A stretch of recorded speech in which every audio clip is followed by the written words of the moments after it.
Yesterday I was out and about looking for a bed frame, like a French style bed frame, just for a project that the wife's working on. I went to a couple of those charity shops or thrift shops looking for this because the best chance I had was to try and find one of those shops. And unfortunately I wasn't very successful on that mission. However, I did find something else, something that was going to be very useful for me to do these bike builds. It's a Singer sewing machine. I bet you weren't expecting that. Okay, so they were asking $100 for this, which is a pretty standard going price, I guess, at the moment for these things. It's a 1951 model. I did my research. I grabbed the number on it while it was in the shop. Found out that they're going for about $80 to $100 just for the machine themselves without the cabinet. It's a treadle, so there's no motor. I had a bunch of stuff in this drawer here which I didn't need, like lace and bra hooks and all sorts of random things in there. It was seized. I couldn't get it to turn over. I pretty much tried to talk them down to try and get it a little bit cheaper, thinking, you know, $100 is a pretty much standard price, but if I could get it cheaper, I thought I'd give it a go. They were pretty firm on their price. They didn't budge. It's like, cool, fair enough. So I paid $100 for it. So I spent a bit of time trying to put some oil in this and trying to get the thing to free up. And now it's at that point where I've spent some time on it and it's now super smooth. I can't believe it. Like, this machine, I know why they're so popular. It is just amazing. Like, the belt's even connected and it's just spinning that freely. Like, it's just absolutely magic. The reason I got this is because, well, one, I just saw a bit of a challenge in trying to free this thing up and get it working, get it back to its original state. As much as I could. So that was the first thing. The second thing is I really want to have a go at building the seat for the Scrambler build. So this guy is going to be really handy because it does sew. It can do up to like 8 layers of denim, leather, anything. So in this drawer here, it came with this buttonhole Singer attachment thingy jiggy, which I have no interest in. But when I was taking it out and I started to pull all these bits and pieces out of here, I was like, oh yeah, cool, fair enough. And then as I picked this brochure up, a $50 note was just folded up inside there and fell out on the ground, and I'm like, oh, what? That's pretty cool. So I was like, I just paid $50 for this. So I think that's pretty good. It does have the treadle and everything all working. Like I said, I bought the belt to try and get this thing going. But because I'm over 6'2", it's kind of really cumbersome to try and get my knees under there. So what I've done is I've done a little bit of research and found out this guy also used to come out with a motor. So I've purchased a motor online. This is the vinyl that I ordered. There's 3 different types. So I ended up picking up like 1.5 meters of each one. And I guess I don't need that much, but at least it'll give me a chance to cut some off and then do some practice runs on this sewing machine to try and get used to it, so that I can get some nice straight lines and not messy stitching.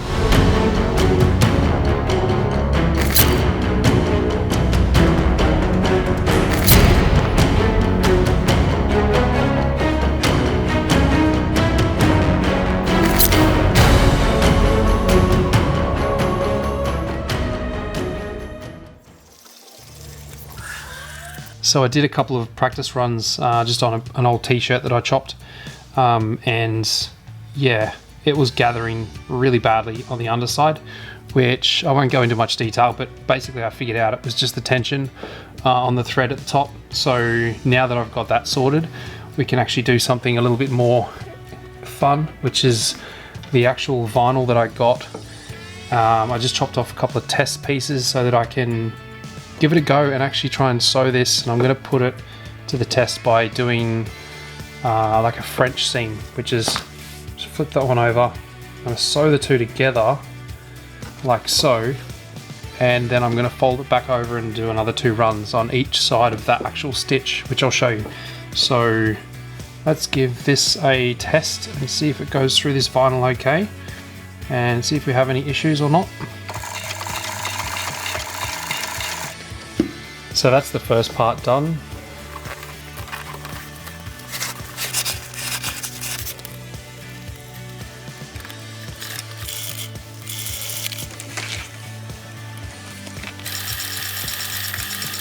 And that's the end result. I guess I still need a little bit of practice to try and keep those lines very straight. It's kind of hard at the moment because what you can't see is the fact that I'm sitting on like an office chair with wheels, and while I'm pushing that pedal, I'm pushing myself backwards, so I have to keep pulling myself forward while I'm sewing.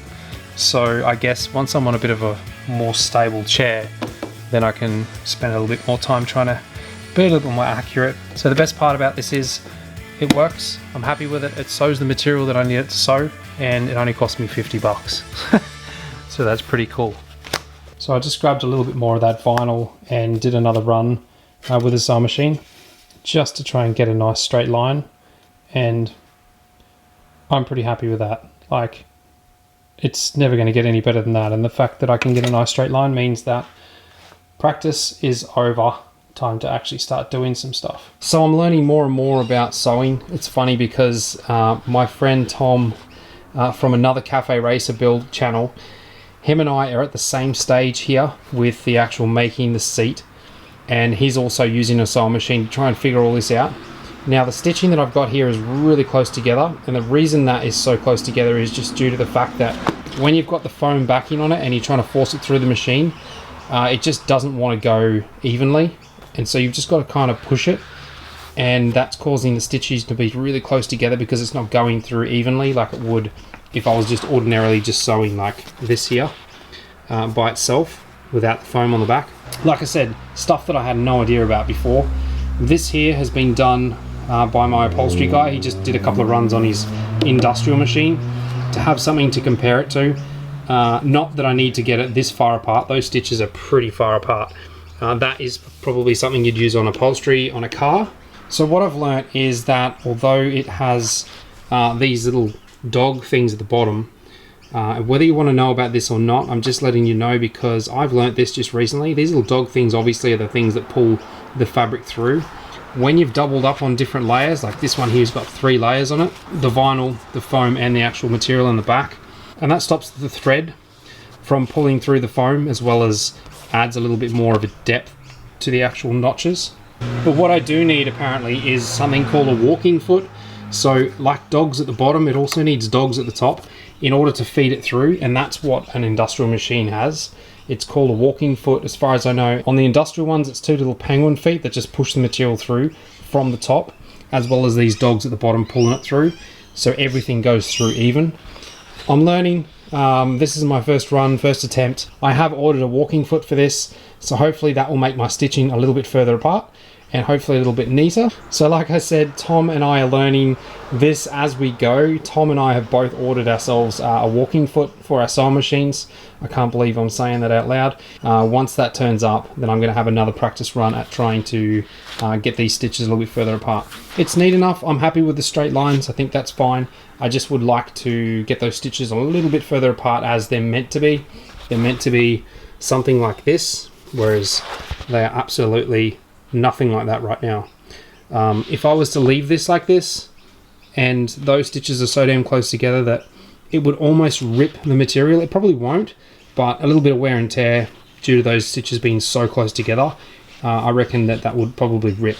This here definitely won't, because it's like, gives it a bit of meat between the stitches to hang on to, if that makes any sense. So I thought I'd just quickly test it on this seat here that I already have available. It's not going to go on this seat, but I thought I'd just try it to see the difference between the one with the material on the back as opposed to just the foam. If I wrap that, pull it relatively tight, you can kind of see, you know, these lines here, you can kind of see that it is actually quite, you know, it's quite nice. I actually like it. Now, in comparison to this one,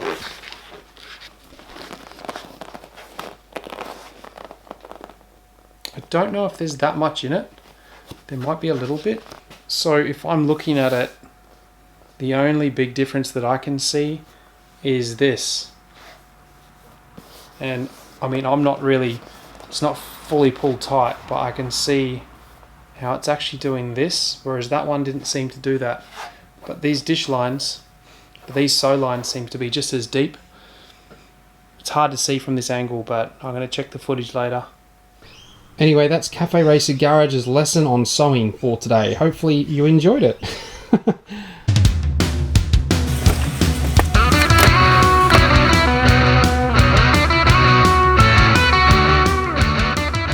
So I won't go into too much details on how to use these, but one handy little thing that you may or may not know is the little slot that's in the side of the actual die, you might be able to see here.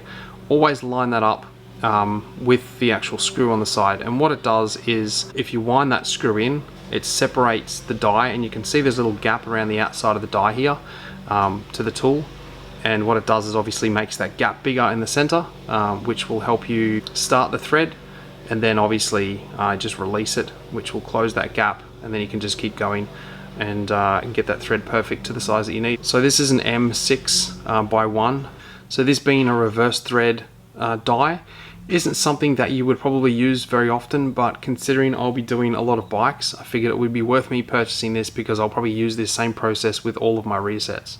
Now I've just got to try and remember to go in reverse. Ordinarily you'd go that way, so I want to go backwards.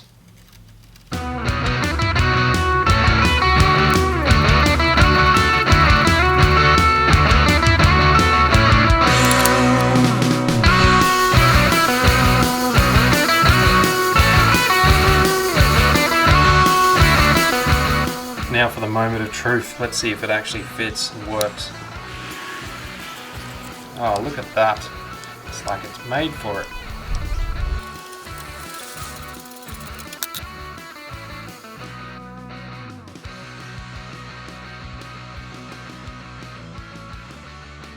So you can actually still do this by just having 2 right-hand threads on each end.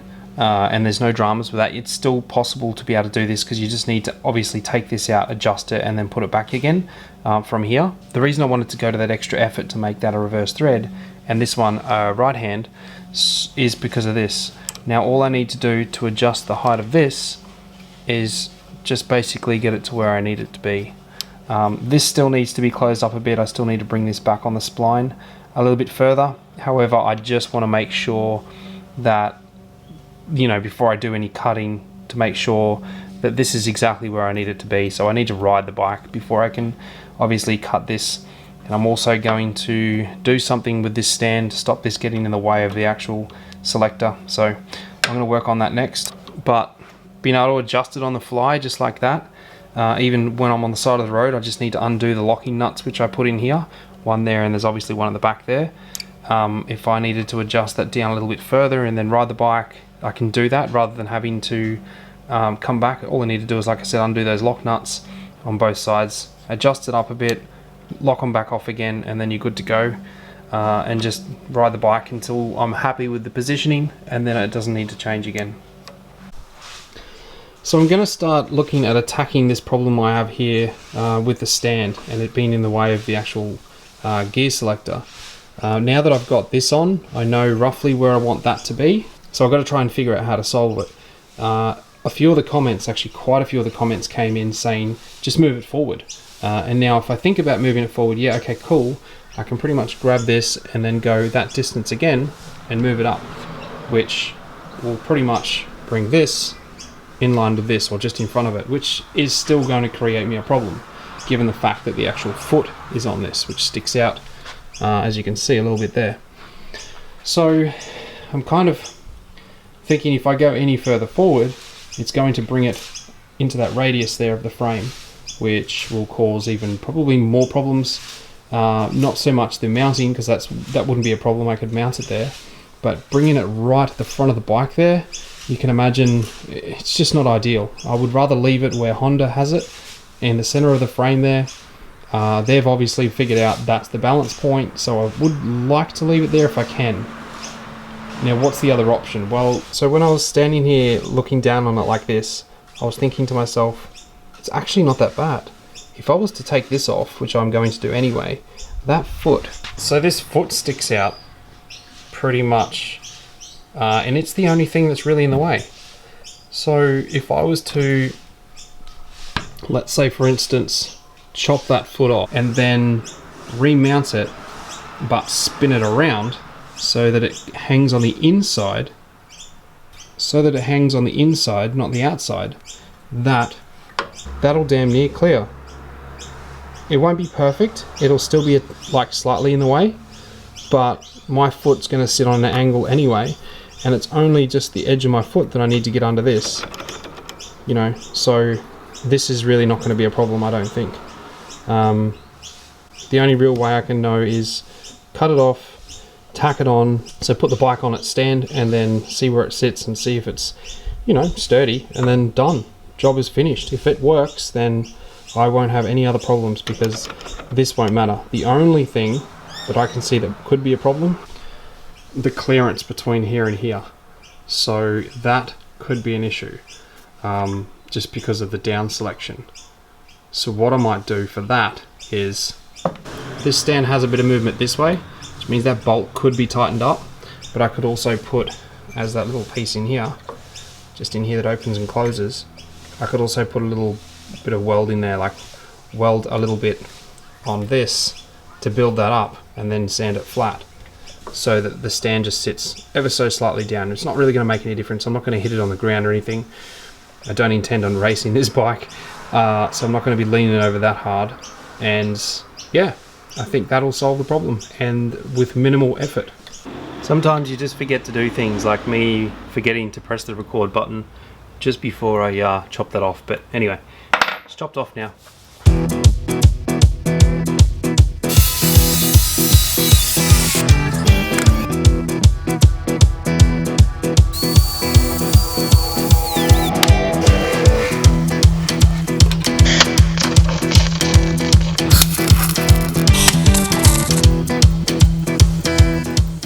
Sorry about the background noise. I think my neighbour is using a leaf blower, but there he goes. I think he's stopped. Anyway, so this here, so when working on custom bikes like this, doing modifications, you're never just stuck with one idea. You can just keep changing things as you go, and that's what I'm about to do.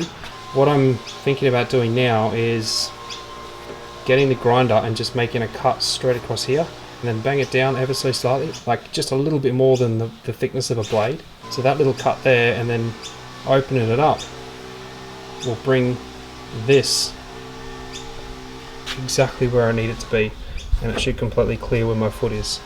So I just changed the length of this perch, this stem that's here. I just cut it down. It was sitting quite a distance out here, so I thought, well, it doesn't need to be. So now that it's kind of a little bit more tucked away, and you only need to get the edge of your foot on it just to push it out, and it's not hard from that leverage point, so I think that's perfect. Now I'm just going to do that chop here, push this in, and then give it a few good tacks, and take the bike down off the stand and put it on the ground and see how that sits.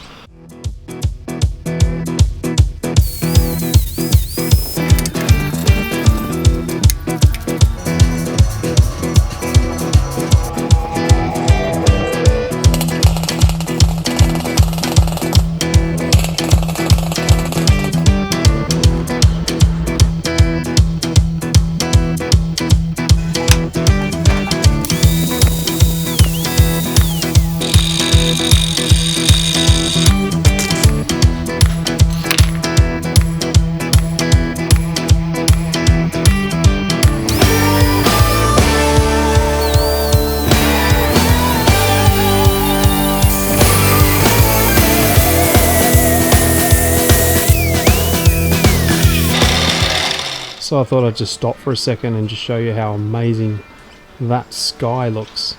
I reckon it's going to be a pretty epic looking sunset.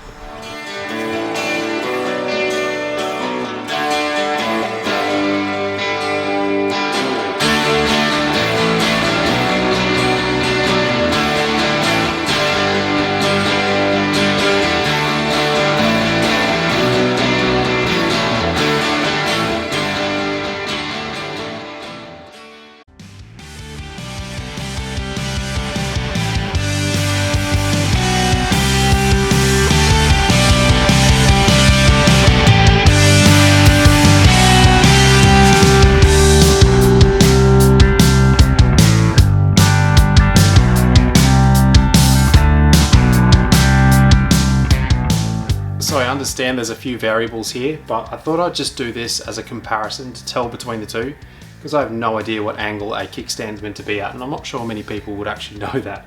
I'm sure I could find out, but if I was just to get that there, so I'll do the same thing. I'll rest it on the tyre here, just to get that actual angle from the ground.